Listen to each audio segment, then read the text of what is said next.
काय ग? पेज आणलीये, ती पिऊन घ्या म्हणजे ताकद येईल.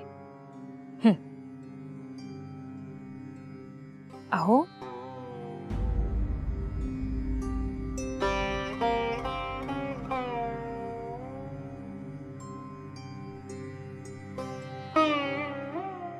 काय झालं? आपट्यांच्या वर्षश्राद्धाच्या दिवशी त्यांच्या पत्नीची चौकशी करायला गेलो होतो मी यशोदा. तेव्हा माझ्याशी दरवाजा अडवूनच बोलत राहिल्या त्या. तेव्हापासून एकच विचार माझ्या डोक्यामध्ये. काय बरं? यशोदा मला वचन दे, माझ्या माघारी तू केशवपन करणार नाहीस. मला वचन हवंय यशोदा, नाही तर माझ्या मनाला शांतता मिळणार नाही. हो काय आहे तुमचं अभद्र बोलणं? आणि मी काही तुम्हाला हे वचन बिचन काही द्यायचे नाही. माझं कुंकू मोठं बळकट आहे, त्याला काही व्हायचं नाही. आणि तुम्ही हे असंच बोलणार असाल ना, तर मी बाई इथून जाते कशी? यशोदा बस बस यशोदा, मनाची समजूत घालायला आपण लहान होत का आता?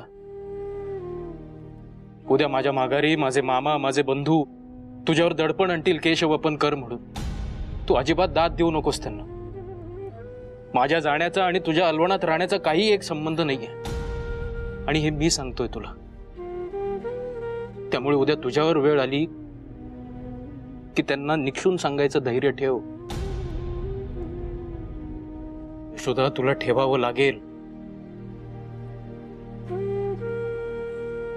बरं बाई, देते वचन, राहीन धैर्यानं. पण का असं बोलताय? जिवंतपणी विधवेच.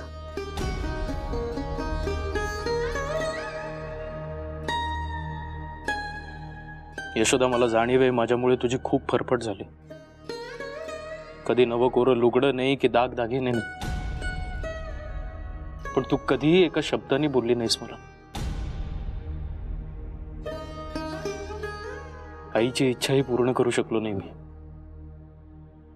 त्या बिचाऱ्या माऊलीला वाटलं होतं आपला मुलगा शिकलाय, नोकरी करून 4 पैसे कमवेल.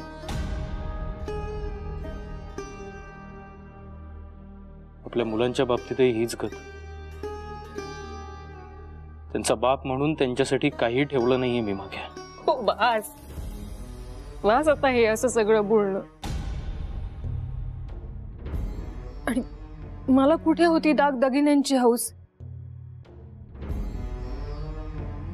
वयामुळे आलेलं ते अल्लडपण होतं इतकंच. आणि असं का बोलता हो? तुम्ही काही मागे ठेवलं नाही. आपलं हक्काचं घर आहे. तुम्ही आहात ना माझ्यासाठी. मग मला अजून काही नको बाई. आणि 4 दिवस टिकणाऱ्या या पातळामध्ये सुख असतं असं कोण बोललं?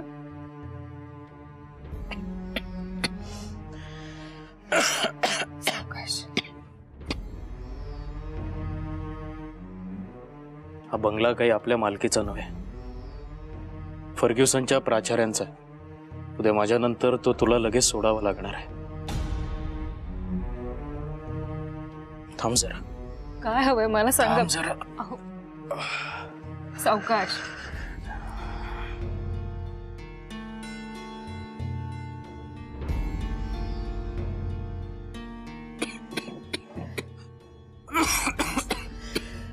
सावकाश इथे बसा बरं. पाणी देऊ का तुम्हाला? हे ठेव. हे काय? हे ठेव. माझ्यासाठी एखादा नवा दागिना केला की काय?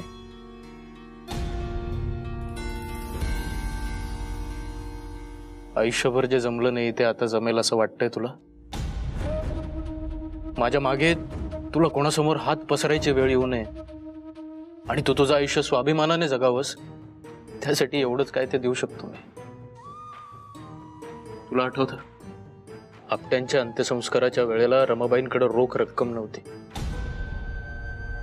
उद्या तुझ्यावर अशी वेळ यायला नको म्हणून माझ्या अंत्यसंस्कारासाठी रक्कम मी आत्ताच तुला देतो.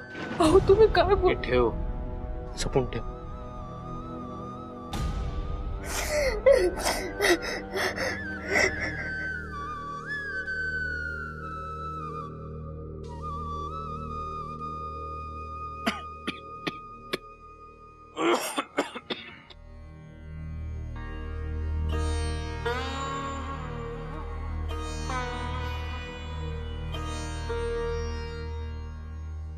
खाण्यात काही बदल? नाही, तसं काही नाही. मात्र सकाळपासून सतत परसाकडला होते. पोट बिघडलंय की काय असं वाटत होतं म्हणून जालीम रेचक घेतलं आणि जुलाब सुरू झाले.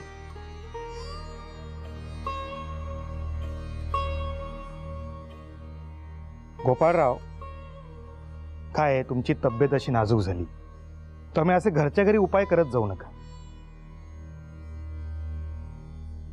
लवंगीने उष्ण आणि वेलदोड्याने थंड अशी गत झालेली आहे. उगाच कशाचंही निमित्त नको हो तब्येत बिघडवायला. तब्येत ढासळायला कुठल्याही निमित्ताची गरज नाहीये आता. तुमचा चेहराच सांगतोय माझ्या प्रकृतीचा ढासळता आलेख. जे काही आहे ते स्पष्ट बोलू. कसं सांगायचं गोपाळराव, आता थोड्याच दिवसांचे सोबती आहात तुम्ही. अहो कसला ढासळता आलेख गोपाळराव. उलट तुमच्या तब्येतीत सुधारणाच दिसते. मी फक्त मनाने काही घरगुती उपचार करू नका इतकंच म्हणालो. डॉक्टर गोळे, तुम्हाला खोटं बोलता येत नाही बरं. गोपाळराव, मी डॉक्टर आहे. मी हार मानून कसं चालेल? म्हणजे मी हार मानण्यासारखं आहे तर अखेरच्या क्षणापर्यंत प्रयत्न करत राहणं हे माझं कर्तव्यच आहे. आजपर्यंत परिस्थिती मला कधी हरवू शकली नाहीये डॉक्टर साहेब. मात्र माझ्या प्रकृतीनं मला पराभूत केलं. काही हार वगैरे मानायची नाही गोपाळराव. एक काम करा, तुम्ही नवीन पुस्तकाचा विचार करा. तीच तुमची ताकद आणि तेच तुमचं औषध. अहो याच्याच जोरावर तुम्ही तुमच्या आजारपणाचा सहज पराजय कराल बघा.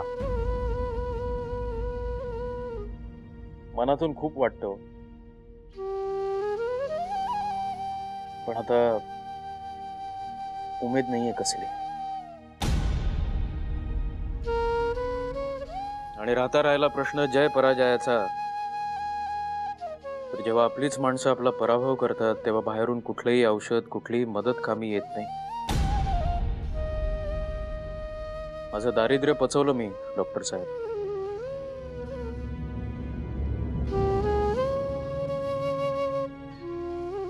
पण हे जीवाभावाचे घाव नाही पचवता आले मला. मी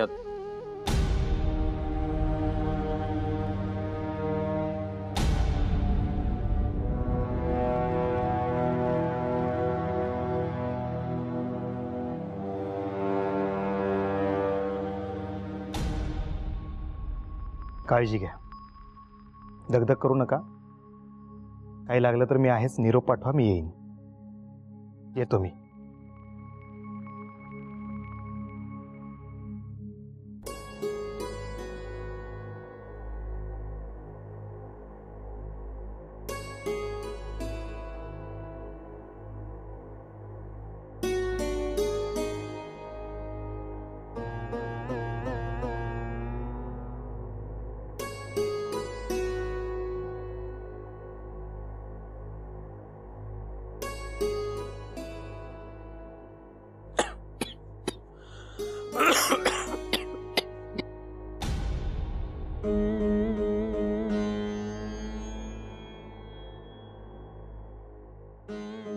विश्राम घोले डॉक्टर.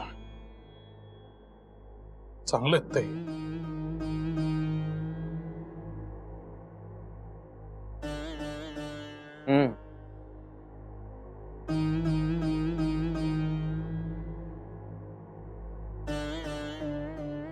औषध पाणी ठीक चालू आहे ना? हो.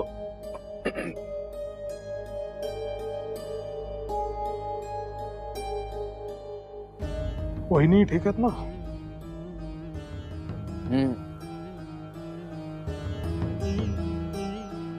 मुलं? हो.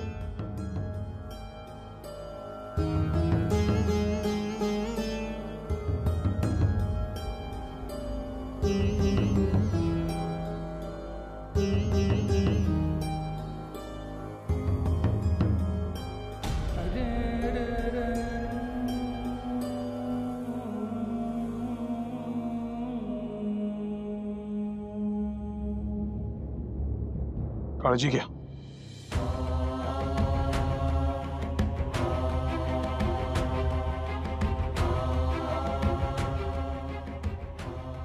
भाऊजी,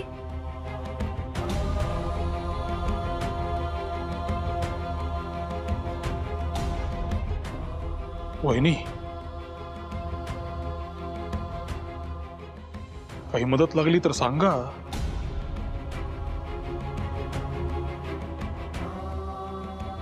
तुमच्या मैत्रिणीचं हक्काचं घर तुमच्यासाठी सदैव उघड आहे.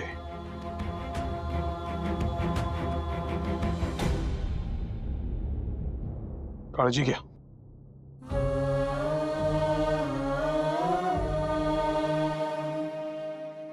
जपा स्वतःला.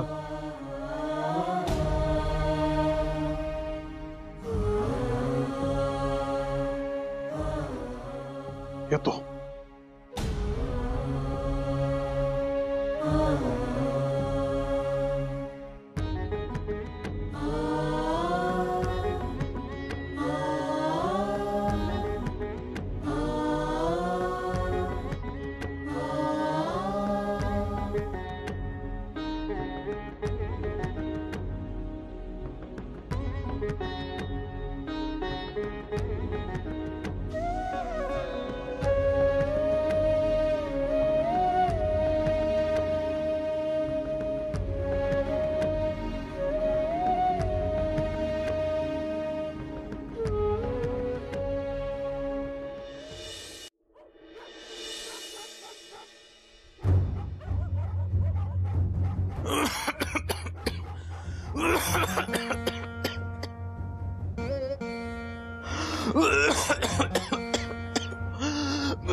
अहो, काय झालं? खूप खूप त्रास होतोय का?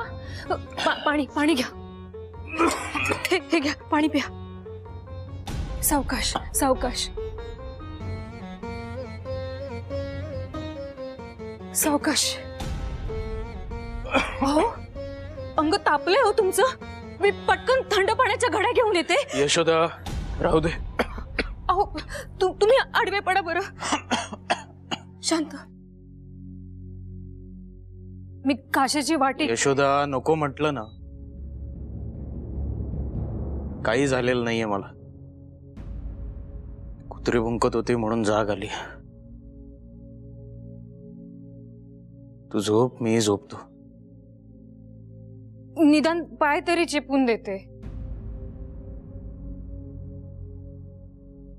यशोदा, किती करणार आहेस? तुमचा डोळा लागेपर्यंत मी इथेच आहे. तुम्ही झोपा बरं शांत. मी आहे.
बाई. अहो अहो अहो उजाडलं बघा. उठा चला, उठा आणि उरकून घ्या तुम्ही. अहो अहो उठा ना, तुम्हाला गरम दूध करून देते मी. हा म्हणजे थोडस तुम्हाला. अहो अहो अहो अहो अहो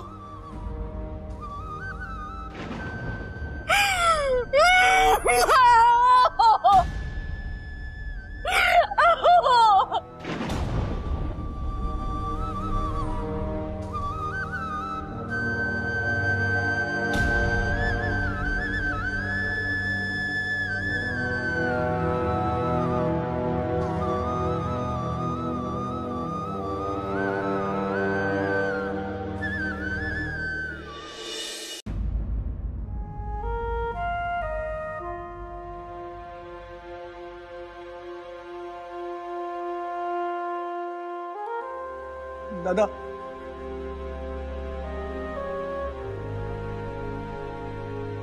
दादा ते कोरे कागद आणलेत, ते आगरकर गुरुजींचं.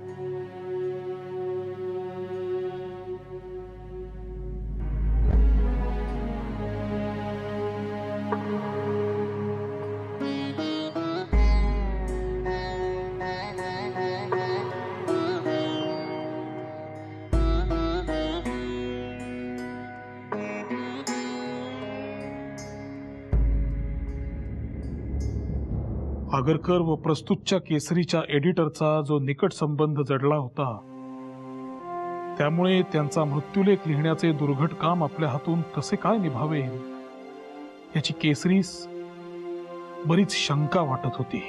आपल्या आयुष्यातील उमेदीची पहिली 10-12 वर्ष आपले इष्ट हेतू तडीस नेण्याकरिता केवळ आपण आरंभलेल्या कार्यापासून होणाऱ्या परिणामावर नजर देऊन दुसऱ्या कोणत्याही गोष्टींकडे वा संकटांकडे लक्ष न देता खर्ची केली. त्यापैकी एकास अकाली मृत्यूने ओढून नेल्यामुळे दुसऱ्याचे मन विषाद आणि दुःखाने भरून अगदी वेडावून जाणे स्वाभाविक आहे. पण त्याहून अधिक दुःखकारक गोष्ट ही होय की ज्या महाराष्ट्रातील लोकांची सेवा करण्याचा प्रिय आगरकरांनी आणि आम्ही निश्चय केला होता, त्यांच्यापुढे ही दुःखाची कहाणी सांगण्याचा आमच्यावर अकल्पित प्रसंग यावा. गेल्या 5-6 वर्षात त्यांच्या आणि आमच्यात आलेला मतभेद बऱ्याच लोकांपुढे आलेला आहे. पण मृत्यूचे स्वरूप इतके उग्र आणि भयंकर आहे की त्यामुळे बारीक सारीक गोष्टी विसरून जाऊन प्रथमतः दृढ निश्चयाने त्यांनी आणि आम्ही काही विशिष्ट लोकोपयोगी कार्य करण्याचे मनात आणले व त्यानंतर ती कार्य सिद्धीस नेण्याकरिता एक दिलाने घरी दारी किंबहुना कारागृही जे बेत केले व उद्योग केले, त्यांचे तीव्र स्मरण पुन्हा पुन्हा जागृत होऊन आमची बुद्धी व लेखणी गोंधळून जाते.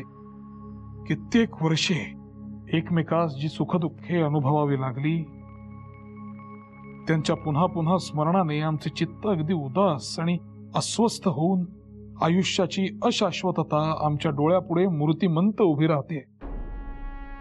स्वजनस्य हि दुःख मग्रतो विवृतद्वार मिवोपजायते असे जे कालिदासाने एके ठिकाणी म्हटले आहे, त्याचा हल्लीच्या प्रसंगी आम्हास तर पूर्ण प्रत्यय येतोय.